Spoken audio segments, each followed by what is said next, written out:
Les SUV urbains sont la véritable coqueluche des automobilistes français depuis plusieurs mois. L'an passé, il s'en est vendu près de 200 000 exemplaires. Tout le monde veut un SUV urbain et la plupart des constructeurs en ont un dans leur gamme. Difficile donc de faire un choix. Pour vous aider, Caradisec a réuni tous les acteurs du marché dans un maxi comparatif. Alors, lequel faut-il acheter? C'est ce qu'on va vous dire aujourd'hui. Qu'il soit petit, moyen, grand ou même sportif, il existe désormais des SUV pour toutes les attentes des clients ou presque. Si au départ on aurait pu penser qu'il allait s'agir simplement d'une simple Passade, on se rend compte aujourd'hui que c'est une véritable lame de fond. En France, les deux leaders du segment sont le Renault Captur et le Peugeot 2008. Au début du phénomène, en juin 2015, Caradisec avait déjà réalisé un premier comparatif qui avait vu la victoire du Peugeot 2008 devant le CX-3 de chez Mazda et le Citroën Cactus. Mais depuis, les choses ont énormément changé, de nouvelles marques sont arrivées avec des modèles inédits, tandis que d'autres constructeurs ont restylé leur SUV. On repart donc de zéro. Pour ce comparatif, Caradisec a réuni 14 concurrents du segment des SUV urbains, sont appelés le Citroën C3 Aircross, le Fiat 500X, le Ford EcoSport, le Honda HR-V, le Hyundai Kona, le Kia Stonic, le Mazda CX-3, le Nissan Juke, l'Opel Crossland X, le Peugeot 2008, le Renault Captur, le Seat Arona, le Suzuki Vitara et le Volkswagen T-Roc. Pour les départager et désigner le meilleur SUV urbain du marché, nous avons étudié 4 critères. Les aspects pratiques, habitabilité, volume de chargement, l'équipement, le budget, entretien, garantie et les qualités routières. Il est désormais temps de connaître le résultat final.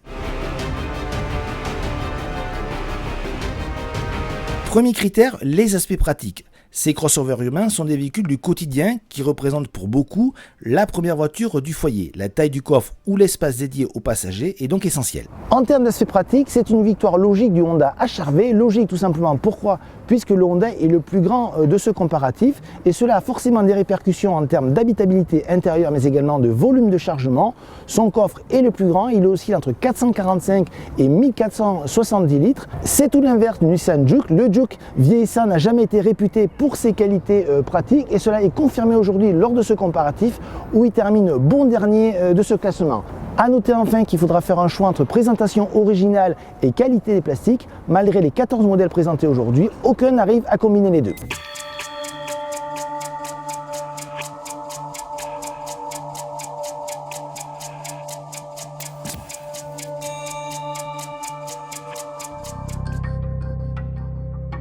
Second point, l'équipement. Seulement 1 290 € sépare le plus cher du moins cher parmi nos 14 protagonistes, mais pourtant on trouve de sérieuses différences en matière de dotation d'équipement de série.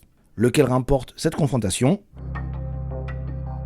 En matière de rapport prix-équipement, on a une championne qui se détache très nettement, il s'agit de la Suzuki Vitara. C'est pourtant l'une des moins chères de ce classement, mais elle en offre beaucoup, avec notamment deux séries, les feux à LED, le régulateur de vitesse adaptatif, la navigation, la climatisation automatique Biseau, la sellerie cuir Alcantara et même la caméra de recul. À l'autre bout du classement, par contre, le vilain petit canard, le bon dernier, il s'agit sans aucun doute du Volkswagen T-Roc qui lui est en milieu de classement question tarif et qui en offre le moins. Vous n'avez même pas à ce prix des jantes alliage ou même la climatisation automatique.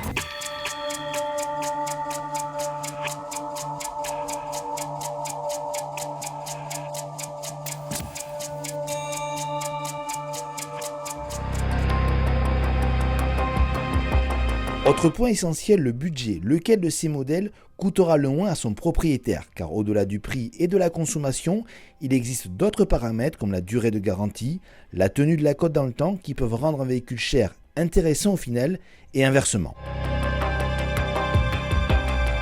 Le chapitre économie est toujours très important lorsque l'on réalise des gros comparatifs comme aujourd'hui.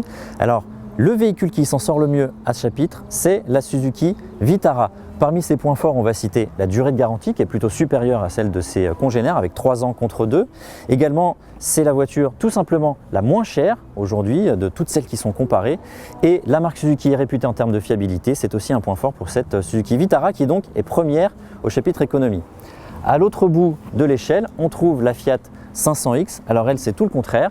C'est une voiture qui est plutôt chère à l'achat parce qu'elle est plombée par un gros malus. Et ce malus est dû aussi à sa grosse consommation, tout simplement. C'est la voiture qui consomme le plus de notre comparatif.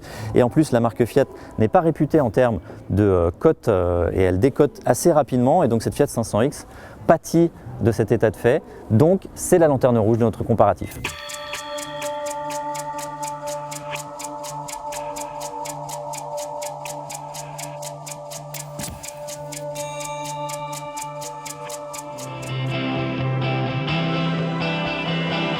Enfin, on termine par les qualités routières. Lequel va faire la différence? C'est ce que nous allons voir maintenant.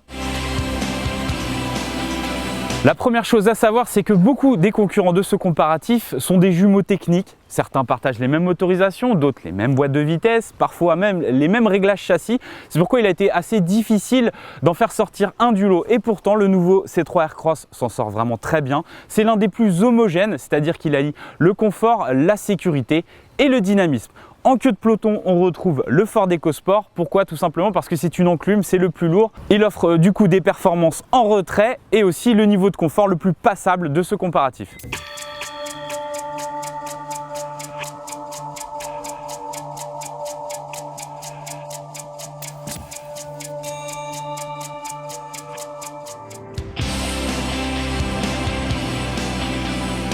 Voici l'heure du verdict final et la victoire de ce grand comparatif revient au Citroën C3 Aircross qui remporte la partie dynamique mais également est très bien placé au niveau des tarifs.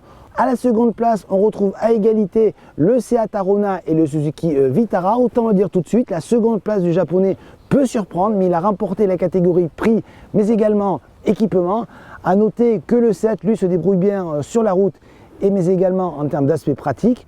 Vous l'aurez remarqué, 2 des 3 places sur le podium sont remportées par des véhicules récents, donc c'est une prime à la nouveauté dans ce comparatif. Aux places d'honneur en 4e et 5e position, on retrouve le Kia Stonic et le Nissan Juke. Dommage pour le Stonic qui coche toutes les bonnes cases sauf celle des aspects pratiques. Le Nissan Juke est certes vieillissant, mais il est toujours très bien placé en termes d'équipement mais également de prix. On retrouve enfin ensuite le ventre mou de ce comparatif avec beaucoup de concurrents comme par exemple le Volkswagen T-Roc, l'Opel Crossland X en 7e position, le Renault Captur seulement 8e. Vous avez également le Mazda CX-3 en 9e position, 10e pour le Peugeot 2008 qui commence à vieillir. Ensuite à égalité le Hyundai Kona et la Fiat 500X. Avant-dernière, l'Honda HR-V qui avait remporté pourtant les aspects pratiques, mais cela ne suffit pas, il est dépassé dans les autres catégories. Enfin, bon dernier, le Ford EcoSport qui malgré un restyling récent n'a pas suffi, il termine dernier de ce comparatif.